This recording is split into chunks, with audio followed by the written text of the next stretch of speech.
Hello guys, টেকপেজবিডির পক্ষ থেকে আপনাকে স্বাগতম। আজকে আমি একটি নতুন টিউটোরিয়াল নিয়ে হাজির হয়েছি। আজকের টিউটোরিয়াল গুগল ম্যাপের কিছু ফিচার নিয়ে আলোচনা করব। চলুন শুরু করা যাক গুগল ম্যাপের ফিচার। আপনার ব্রাউজারের নিউ ট্যাব অপশনে লিখুন গুগল ম্যাপ।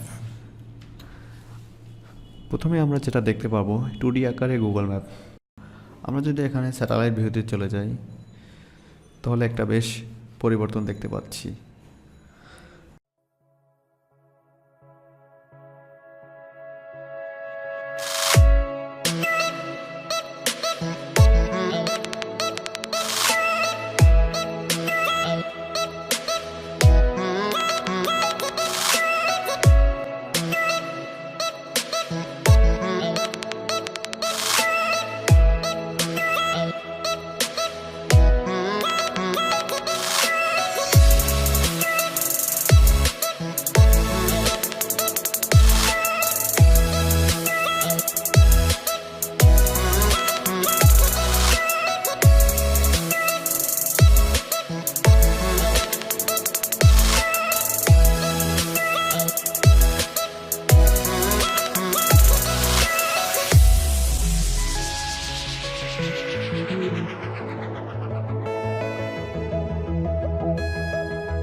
যদি আপনার ভিডিওটি ভালো লাগে তাহলে আমাদের ভিডিওটি অবশ্যই লাইক কমেন্ট করবেন এবং আমাদের চ্যানেলটি সাবস্ক্রাইব করবেন।